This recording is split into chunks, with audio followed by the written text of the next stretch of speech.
Berlin, April 1945. Smoke crawls across the horizon as Allied bombers scream overhead. Inside a dimly lit concrete bunker, German scientists move like ghosts, feeding stacks of classified papers into roaring furnaces. The air reeks of burning ink and desperation. Their faces are pale, not from fear of death, but from the knowledge that what they've built, what they've hidden, could change the course of history. A voice, quiet and trembling, cuts through the chaos. Even as Berlin fell, not everything was lost. As the camera pans across crumbling walls and smouldering blueprints, the viewer sees flashes, strange metallic devices, cryptic symbols etched into steel, maps pointing to remote mountain ranges and frozen seas. One scientist pauses, staring at a small black notebook before tossing it into the fire. The pages curl, revealing the words Project Glocke before they vanish in smoke. When the Allies marched through the ruins of Germany, they thought the war was over. They believed they had seen everything, the weapons, the camps, the devastation. But what they didn't know was that beneath the rubble lay secrets that would haunt them for decades. Hidden laboratories carved into the earth, vaults filled with stolen art and gold, abandoned airfields, testing machines that defied known physics, files on human experiments, so disturbing they were buried deeper than any bomb. Shelter. Each discovery pulled America further into a truth it wasn't ready to face, that Germany had been building something far beyond ordinary warfare. Some of it was science, some of it was madness, and some seemed almost supernatural. As Berlin's fires faded into ash, a few men slipped quietly across the borders. Others vanished entirely, leaving behind questions that still echo through history. The war may have ended in 1945, but the secrets Germany hid from America were only beginning to surface. When the war ended, the victors celebrated. Flags waved, cities cheered, and headlines declared freedom had triumphed over tyranny. But behind closed doors, a different kind of battle had begun. One fought not with bullets, but with secrets. In the shadow of Germany's surrender, American intelligence agents moved swiftly across the ruins of the Third Reich, searching not just for fugitives, but for knowledge. Inside half-destroyed laboratories and bombed-out factories, they uncovered designs for rockets capable of reaching the edge of space, chemical formulas for nerve agents unlike anything the Allies had ever seen, and research that blurred the line between science and inhumanity. That knowledge couldn't fall into the wrong hands, especially not the Soviets. And so, in 1945, Washington made a decision that would define the modern world. It was called Operation Paperclip. Officially, it was a recruitment drive for German scientists. Unofficially, it was a moral compromise. More than 1,600 of Hitler's brightest minds, physicists, engineers, doctors, were quietly brought to America. Many had worked in facilities where prisoners died as test subjects. Many had sworn oaths to the Nazi Party. Their files were scrubbed clean, their crimes erased, all for one purpose: to give America an edge in a new kind of war. Among them was a man named Wernher von Braun, once the proud commander of Germany's V-2 rocket program, the weapon that had rained terror on London. Von Braun's brilliance was undeniable. His rockets had broken records for range and altitude, powered by technology far ahead of its time. The same designs that once delivered destruction would now deliver astronauts into space.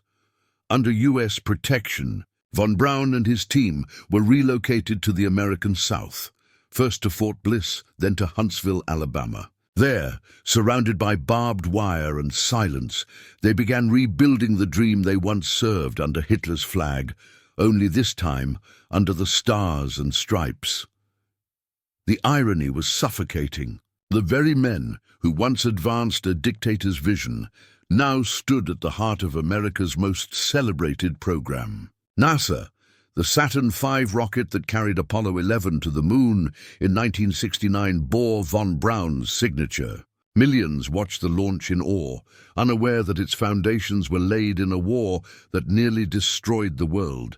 But it wasn't just rockets. Operation Paperclip opened a vault of forbidden science, medical data from horrific experiments conducted in concentration camps, research into chemical warfare, early work on jet propulsion and radar.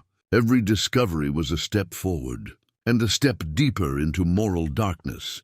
American officials justified it as necessity. The Cold War was beginning. The Soviets were racing for the same mines, the same secrets. In this new global chess game, conscience became a luxury no superpower could afford, and so, as the world celebrated peace, America quietly absorbed the architects of war. Their names changed, their records vanished, but their work, their legacy, shaped the nation's technological future.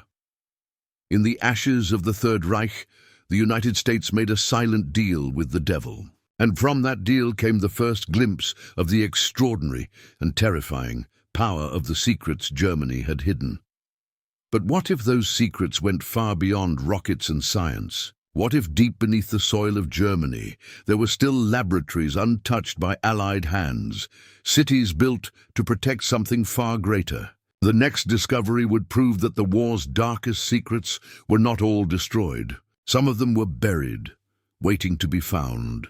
As the guns fell silent in May 1945, Allied soldiers pushing through the wreckage of Germany thought they had seen everything the war had to offer. But then came the whispers, reports of sealed tunnels, mountains that echoed when you knocked on their sides, entire factories that seemed to vanish beneath the earth. When the first units entered the Harz Mountains, what they found defied imagination.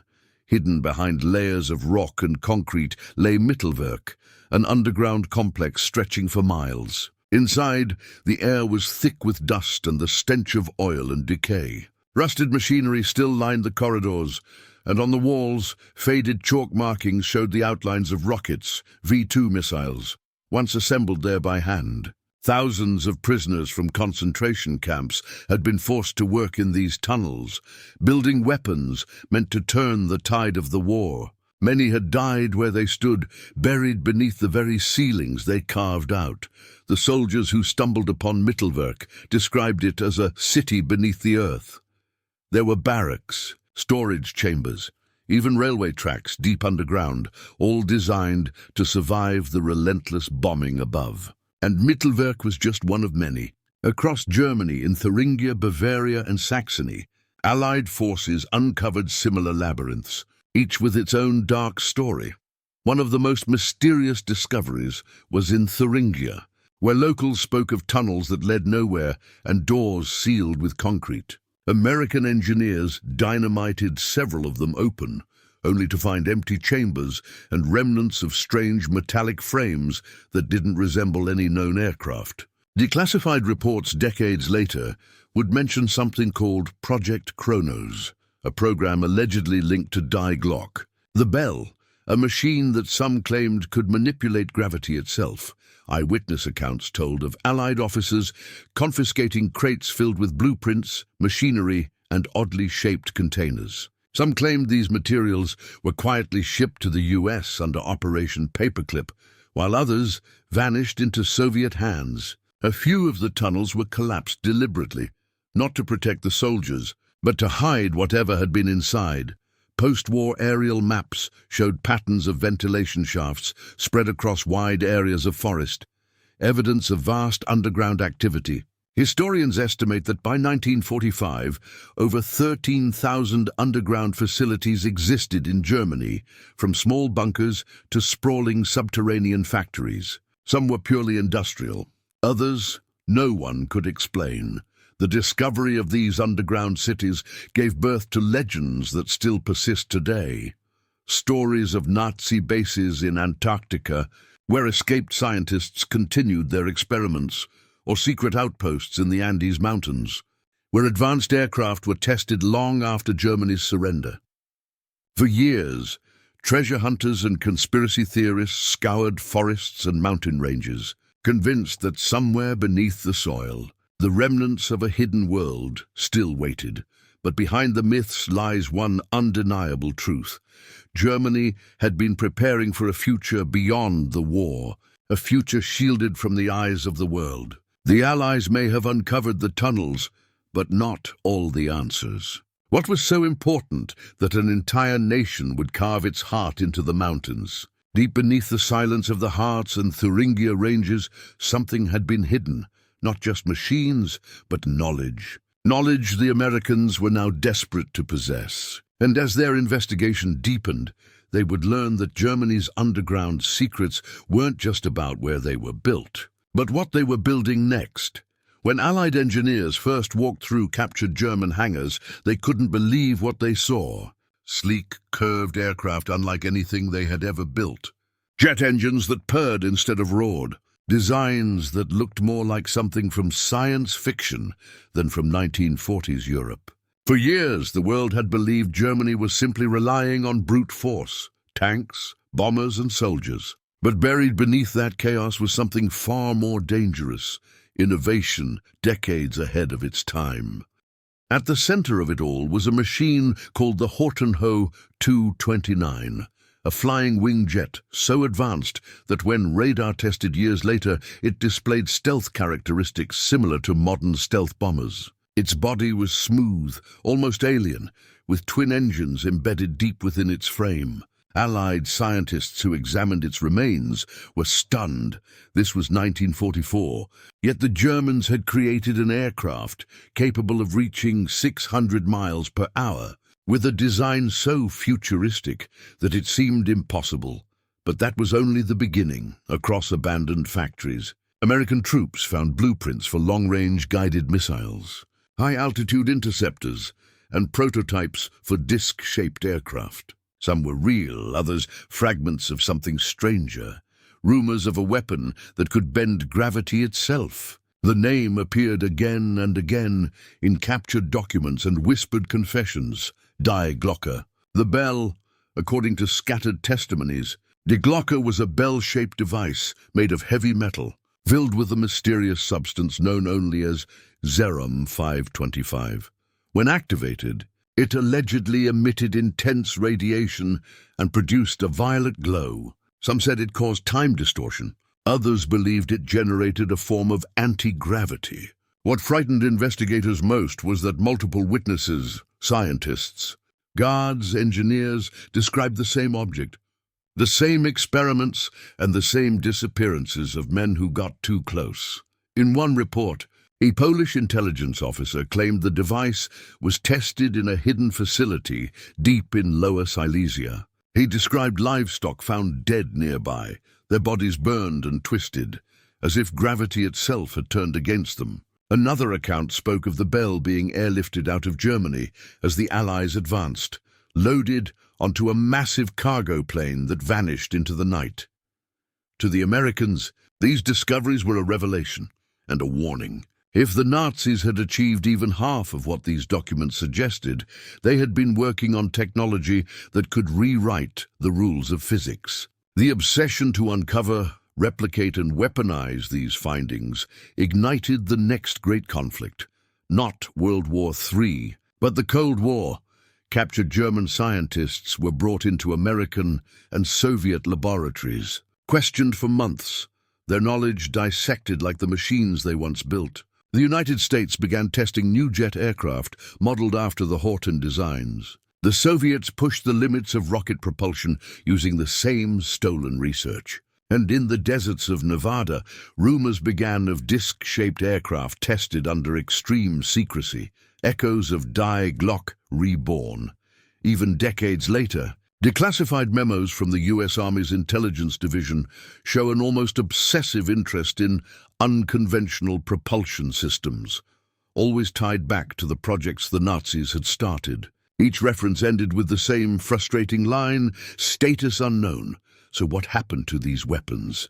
Were they destroyed in the ruins of Berlin, buried in forgotten tunnels, or quietly shipped across the Atlantic under new names and new flags? The answers remain buried in classified archives and mountain vaults.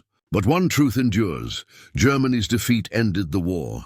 Yet its science began another, and as the Allies celebrated victory, somewhere in the mountains, a train rumbled through the darkness, carrying not just gold, but the proof that Germany's most powerful weapons may have never truly disappeared. As Germany's empire crumbled and Allied forces closed in from every direction, a new kind of war began. One fought not with weapons, but with secrets and greed. The Nazis knew their days were numbered, and in their desperation, they turned to hiding what they valued most: gold, art, and stolen treasure plundered from across Europe. Entire fortunes vanished in a matter of weeks. Trains, once used to transport weapons, were suddenly loaded with crates, marked not with military insignia, but with the names of museums, banks, and private collectors. Gold bars stamped with foreign crests, paintings torn from mansion walls, and priceless sculptures looted from Jewish families were packed tightly and sealed away. Some were buried in salt mines. Others were hidden in lakes, bunkers, and tunnels so deep they might never be found. Among all these legends, one stood above the rest: the Nazi gold train. In the final weeks of the war, a heavily guarded armored train left Breslau, now Wrocław, Poland. It carried what was rumored to be hundreds of tons of gold, jewelry, and stolen art bound for safety in the Austrian Alps. But somewhere along the route, it vanished. The soldiers guarding it were either killed, captured, or simply disappeared. The rails led into a tunnel beneath the Owl Mountains, and ended there. No train, no treasure, no witnesses. For decades, locals whispered of its existence. Miners spoke of sealed shafts, hidden doors, and German markings still visible on old stone walls. In the years that followed, treasure hunters risked their lives searching the forests of Lower Silesia. Some found traces, broken rail lines, scattered coins, collapsed tunnels. Others found nothing but silence and shifting earth. Yet the legend refused to die. Historians now confirm that Nazi officials did, in fact, orchestrate massive evacuations of wealth as the Allies advanced. U.S. intelligence teams, known as the Monuments Men, tracked shipments across Germany and Austria, uncovering hoards of art and bullion in underground salt mines. In one of their most famous finds, the Merkers mine discovery, American troops uncovered 100 tons of gold, stacked like bricks of light in the darkness, alongside crates of stolen currency and priceless masterpieces. But for every treasure recovered, another trail went cold. Entire trainloads of valuables never appeared in post-war records. Some intelligence files were sealed under national security orders, fueling speculation that a portion of this wealth was quietly absorbed by private collectors, black market dealers, even governments. Modern expeditions continue to this day. In 2015, a team of explorers in Poland announced that ground-penetrating radar had detected a massive metallic object buried beneath a hillside near Wałbrzych. Media around the world erupted. Could this finally be the missing Nazi gold train? Excavations began, but the tunnel was empty, or at least that's what officials claimed. Some believe the discovery was quietly confiscated, its contents removed before word could spread. Others argue the treasure still lies there, sealed beneath decades of earth and secrecy. Whatever the truth, one fact is certain: Germany's retreat wasn't just about losing a war, it was about hiding the legacy of one. And while much of that gold has been recovered, not all of it returned to its rightful owners. Some of it, historians suspect, continues to move in silence, traded, hidden, and protected by those who were never supposed to exist. But as investigators chased the glitter of gold, another kind of shadow began to emerge, one that didn't hide treasure, but people. The ones who slipped away unnoticed into the chaos of victory. And their trail would lead somewhere far darker than any tunnel in the Polish mountains. When Berlin fell, the world thought it was over.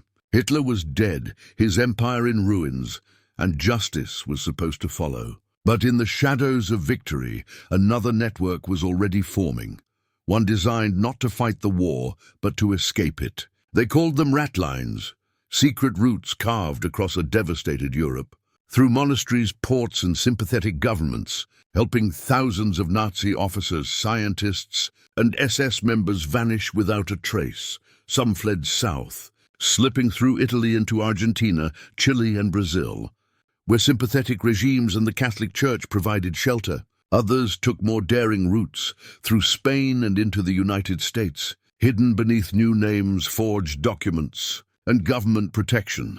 The first whispers of this network came from declassified files decades later. CIA memos from the early 1950s revealed that as the Cold War tightened its grip, America's new enemy wasn't the remnants of Nazi Germany. It was the Soviet Union. In that desperate race for intelligence, ideology no longer mattered. What mattered was information, and the men who possessed it. Some of these men were already in American custody. Operation Paperclip had brought hundreds of scientists, but it had also opened the door for others, men whose crimes were buried under layers of bureaucracy. Intelligence officials quietly altered records, removing mentions of SS affiliations, and granting new identities to individuals who should have stood trial at Nuremberg. One of them was Otto von Bolschwing, a high-ranking SS officer who once worked directly under Adolf Eichmann, the architect of the Holocaust. By the 1950s, von Bolschwing was living in California, working for the CIA as a counterintelligence expert. His Nazi past was known to his superiors and ignored. When his history was finally uncovered decades later, he was never prosecuted. There were others. Arthur Rudolph, the man who oversaw slave labor at the Mittelwerk rocket factory, was celebrated as an American hero for his role in NASA's Saturn V program. When his crimes resurfaced in the 1980s, he quietly renounced his US citizenship and fled the country. These weren't isolated cases. Declassified US government documents reveal that more than 10,000 former Nazis entered the United States after the war, many shielded by intelligence agencies. The justification was always the same. These men knew too much. They held secrets about Soviet operations, advanced weaponry, psychological warfare. They were valuable assets in a new kind of conflict, the Cold War. As America built its image as the beacon of freedom, it harbored some of history's darkest minds in quiet suburbs. They went to church, attended community events, raised families, all while their victims' names faded from memory. The irony was bitter. Men who once designed systems of death now lived ordinary lives under the very democracy they once sought to destroy. When journalists and historians began uncovering these truths in the 1970s, the government resisted. Files were classified, names redacted, and evidence suppressed under the excuse of national security. Even when the Office of Special Investigations was created to track former Nazis, many cases ended without trial, not because the accused were innocent, but because the agencies that protected them still held power. The moral weight of this chapter in history is staggering. America's pursuit of security blurred into complicity. Justice was sacrificed for strategy. And while the world moved on, the ghosts of the past built lives among the living. Some of those men died quietly, their secrets buried in suburban graveyards. Others lived long enough to see the Berlin Wall fall, the Soviet Union crumble, and the world forget their names. The war had ended, yes, but the ideology, the ambition, the obsession with power and control had survived, hidden behind new faces and new loyalties. And as the Cold War escalated, those old ghosts whispered once again in the corridors of power, because the truth was darker than anyone dared admit. Some of Germany's most dangerous secrets hadn't been destroyed or captured. They had simply changed their address, and if these men could vanish so easily, what else did they leave behind, waiting to be found? Decades have passed since the guns fell silent, but the echoes of that war still drift beneath the soil of Europe. Beneath quiet forests and forgotten fields, the earth hides more than bones. It hides stories of power, ambition, and the secrets that refuse to die. In recent years, drone footage has revealed crumbling entrances to bunkers long erased from maps. Satellite scans show faint outlines of underground chambers buried beneath layers of rock and time. Every discovery brings a new question. How much did we really uncover after 1945? And how much was left buried, hidden by those who knew the world wasn't ready to see it? Historians still argue about the scale of it all. Some say the Allies recovered everything, the weapons, the scientists, the files. Others insist that countless artifacts, prototypes, and vaults remain sealed, scattered across Germany, Austria, and Poland. Local legends tell of mountain caverns that hum faintly at night, of sealed tunnels no one dares to open. Archaeologists have found evidence of experimental chambers, walls lined with lead, strange markings scorched into stone, hints of experiments whose purpose remains a mystery. But not all the traces are physical. Many of Germany's secrets didn't disappear. They evolved. The technologies born in the chaos of war became the foundations of modern science, from rocketry and aviation to medicine and computing. The moral cost was buried beneath progress. The lines between genius and evil blurred beyond recognition. In the quiet halls of museums and archives, old recordings play the voices of those who witnessed the fall. An American officer once said, "History is written by the victors, but the truth is buried by the survivors." His words linger like smoke, a reminder that every discovery, every triumph came at a price humanity has yet to fully understand. The screen fades to black, the hum of archival film echoing in the background. For a moment, the silence feels heavy, as if something still watches from the depths below. Germany's secrets didn't die with the war. They live in the shadows, in the technology we celebrate, the intelligence we trust, and the world we built from their ashes. And maybe, just maybe, not everything that was buried was meant to stay that way.